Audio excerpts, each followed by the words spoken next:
तो friends, welcome to your channel exam point. कैसे हो आप सभी फ्रेंड्स? कल हम लोगों ने जैन धर्म एवं बौद्ध धर्म के बारे में पढ़ा था। आज हम लोग शैव धर्म के बारे में चर्चा करेंगे। फ्रेंड्स, चलते हैं टॉपिक पर। सबसे पहले देखेंगे यहाँ पर भगवान शिव के उपासकों को शैव कहते हैं। शैव किसको कहते हैं? भगवान शिव के उपासकों को शैव कहते हैं। ऋग्वेद में शिव को रुद्र कहा गया है। ऋग्वेद में शिव को क्या कहा गया है? रुद्र कहा गया है। मत्स्य पुराण में लिंग पूजा का पहला स्पष्ट वर्णन किया गया है। लिंग पूजा का पहला स्पष्ट वर्णन किसमें किया गया है? मत्स्य पुराण में किया गया है। वामन पुराण में शैव संप्रदाय की संख्या 4 मिलती है। कौन कौन सी है? पशुपति, कापालिक, कालामुख एवं शैव। कौन कौन से हैं वामन पुराण में शैव संप्रदाय की संख्या? पाशुपत, कापालिक, कालामुख एवं शैव। शैव धर्म का सबसे प्राचीन संप्रदाय पाशुपत संप्रदाय है। सबसे प्राचीन संप्रदाय कौन सा है? पाशुपत संप्रदाय है। आगे चलते हैं फ्रेंड्स। पाशुपत संप्रदाय की स्थापना लकुलिस ने की थी। किसने की थी? लकुलिस ने की थी। पाशुपत संप्रदाय की स्थापना किसने की थी? लकुलिस ने की थी। नेक्स्ट है आपका, लकुलिस को भगवान शिव का अवतार भी माना जाता है। भगवान शिव का अवतार किसे माना जाता है? लकुलिस को माना जाता है। शैव धर्म का दूसरा प्रमुख संप्रदाय कापालिक है। क्या है? कापालिक है। इसके उपरांत भैरव का शिव का अवतार मानकर उनकी उपासना करते हैं। भगवान भैरव को शिव का अवतार मानकर उनकी उपासना करते हैं। शिव पुराण में कालामुख संप्रदाय के अनुयायियों को महाब्रद्धर कहा गया है।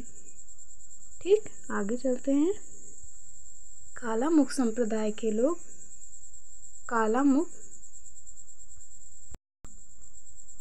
कालामुख संप्रदाय के लोग नर कपाल में ही भोजन, जल, सूर्यपान करते थे और साथ ही अपने शरीर पर चिता की भस्म लगाते थे। लिंगायत संप्रदाय दक्षिण भारत में प्रचलित था। कहाँ प्रचलित था? लिंगायत संप्रदाय दक्षिण भारत में प्रचलित था। आगे चलते हैं फ्रेंड्स।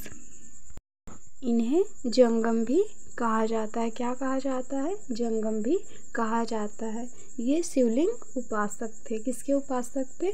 शिवलिंग के उपासक थे। मतलब ये शिव की उपासना भी करते थे। लिंगायत संप्रदाय के प्रवर्तक वल्लभ प्रभु तथा उनके शिष्य बासव थे।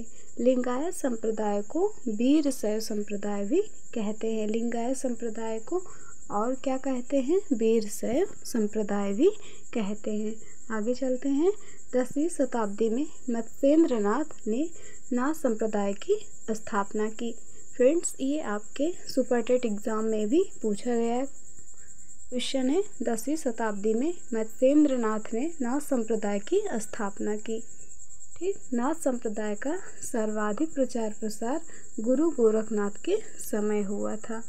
नाथ संप्रदाय का सर्वाधिक प्रचार प्रसार किसके समय में हुआ था? गुरु गोरखनाथ के समय में हुआ था। दक्षिण भारत में चालुक्य, राष्ट्रकूट, पल्लव एवं चोलों के समय शैव धर्म अत्यधिक लोकप्रिय रहा।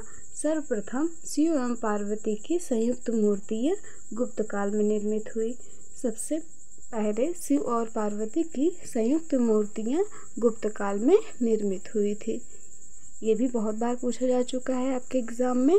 संयुक्त मूर्तियाँ किसके काल में निर्मित हुई? गुप्त काल में।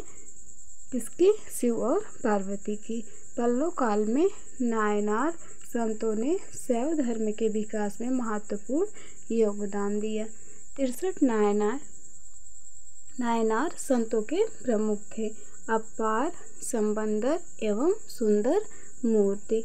येलोरा के प्रसिद्ध कैलाश का मंदिर राष्ट्रकूट शासन कृष्ण प्रथम ने करवाया था। किसने करवाया था? कैलाश मंदिर का निर्माण राष्ट्रकूट शासक कृष्ण प्रथम ने करवाया था। तंजौर में प्रसिद्ध राजराजेश्वर शैव मंदिर का निर्माण चोल शासक राजराज प्रथम ने करवाया था। ये भी बहुत बार पूछा जा चुका है। तंजौर में प्रसिद्ध राजराजेश्वर शैव मंदिर का निर्माण चोल शासक राज प्रथम ने करवाया था। इसे बृहदेश्वर मंदिर के भी नाम से जाना जाता है। इसे बृहदेश्वर मंदिर के नाम से भी जाना जाता है। आगे चलते हैं। कुमारगुप्त प्रथम के समय में करमदंडा एवं खोह में शिवलिंग की स्थापना हुई। गुप्त काल में भूमरा में शिव, नचना कुठार में पार्वती के मंदिरों का निर्माण हुआ। गुप्त काल में भूमरा में शिव एवं नचना कुठार में पार्वती के मंदिरों का निर्माण हुआ। कुषाण शासकों की मुद्राओं पर शिव एवं नंदी का अंकन प्राप्त होता है। किसका अंकन प्राप्त होता है या फिर किसके चित्र से अंकित किया रहता है? शिव एवं नंदी का। आगे चलते हैं फ्रेंड्स, वैष्णव धर्म पर या फिर भागवत धर्म जिसे आप कहते हैं। वैष्णव धर्म का विकास भागवत धर्म से हुआ। वैष्णव धर्म का विकास भागवत धर्म से हुआ। इसके प्रवर्तक विष्णु शातवत वंशी कृष्ण थे। कृष्ण का उल्लेख सर्वप्रथम छांदोग्य उपनिषद में किया गया है। इसमें उन्हें देवकी पुत्र एवं घोर अंगिरस का शिष्य बताया गया है। वसुदेव का पुत्र होने के कारण उन्हें वासुदेव कृष्ण भी कहा जाता है। वासुदेव का पुत्र होने के कारण उन्हें वासुदेव कृष्ण भी कहा जाता है। कृष्ण के अनुयायी भगवत यानी पूज्य कहते थे। इस कारण उनके द्वारा प्रवर्तित धर्म की संज्ञा भगवत हो गई। आगे चलते हैं। भागवत धर्म से संबंधित प्रथम प्रस्तर स्मारक विदिशा वेशनगर का गरुड़ स्तंभ है, जो यूनानी राजदूत हेलियोडोरस द्वारा स्थापित किया गया था। किसके द्वारा? हेलियोडोरस के द्वारा स्थापित किया गया था। आगे चलते हैं फ्रेंड्स। यूनानी राजदूत मेगास्थनीज सूरसेन मथुरा के लोगों को हेराक्लीस का उपासक बताता है। मेगास्थनीज सूरसेन मथुरा के लोगों को हेराक्लीस का उपासक बताता है, जिससे तात्पर्य है वसुदेव कृष्ण से ही। क्या है? वसुदेव कृष्ण से ही इसका तात्पर्य है हेराक्लीस का। अपोलोडोटस के सिक्कों पर सबसे पहले भागवत धर्म के चिन्ह मिलते थे। अपोलोडोटस के सिक्कों पर सबसे पहले भागवत धर्म के चिन्ह मिलते थे। आगे चलते हैं फ्रेंड्स। गुप्त नरेश वैष्णव मतानुयायी थे तथा उन्होंने इसे राजधर्म बनाया। गुप्त शासकों के काल में ही वैष्णव धर्म का चरमोत्कर्ष हुआ। सबसे ज़्यादा वैष्णव धर्म का उत्कर्ष कब हुआ? गुप्त शासकों के काल में। अधिकांश गुप्त शासक परम भागवत की उपाधि ग्रहण करते थे। विष्णु का वाहन गरुड़ गुप्तों का राज चिन्ह था। क्या था? गरुड़ गुप्तों का राज चिन्ह था, जो कि विष्णु जी का वाहन है। राष्ट्रकूट शासक दंतदुर्ग ने एलोरा में प्रसिद्ध दशावतार मंदिर बनवाया था। राष्ट्रकूट शासक दंतदुर्ग ने एलोरा में प्रसिद्ध दशावतार मंदिर बनवाया था। आगे चलते हैं। तमिल प्रदेश में वैष्णव धर्म का प्रचार प्रसार अलवार संतों द्वारा किया गया था। किसके द्वारा? अलवार संतों द्वारा किया गया था। अलवार संतों की संख्या 12 थी। कितनी थी? 12 थी। अलवार संतों में प्रमुख थे तिरुमंगई, पेरिय, अलवार, आंडाल, नामालार आदि। ये सभी उनके संत थे। अलवारों में एकमात्र महिला संत आंडाल थी। कौन थी? महिला संत आंडाल थी। मत्स्य पुराण में विष्णु के 10 अवतारों का उल्लेख मिलता है। विष्णु के 10 अवतार कौन कौन से हैं? आइए देख लेते हैं। इसे भी यहाँ से भी बहुत बार पूछा जा चुका है।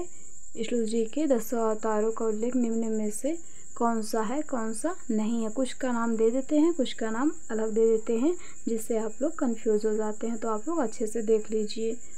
सबसे पहला क्या है? मत्स्य। क्या है? मत्स्य। दूसरा है कूर्म या कच्छप। दूसरा है वाराह। तीसरा है नरसिंह। पांचवा है वामन। छठवां है परशुराम। सातवां है राम। आठवां है कृष्ण। नौवां है बुद्ध और 10वां है कल्कि या फिर कलि। क्या क्या है? मत्स्य, कूर्म या कच्छप, वराह, नृसिंह, वामन, परशुराम, राम, कृष्ण, बुद्ध, कल्कि या फिर कल। ये आपके मत्स्य पुराण में विष्णु के 10 अवतार हैं। तो फ्रेंड्स, आपको मैंने ऊपर शैव धर्म के बारे में बताया और कल हम लोग मगध राज्य का उत्कर्ष पढ़ेंगे। तो फ्रेंड्स, आपको हमारा वीडियो कैसा लगा कमेंट बॉक्स में ज़रूर बताएं। तब तक के लिए पढ़ते रहिए, स्वस्थ रहिए, मस्त रहिए। Thank you.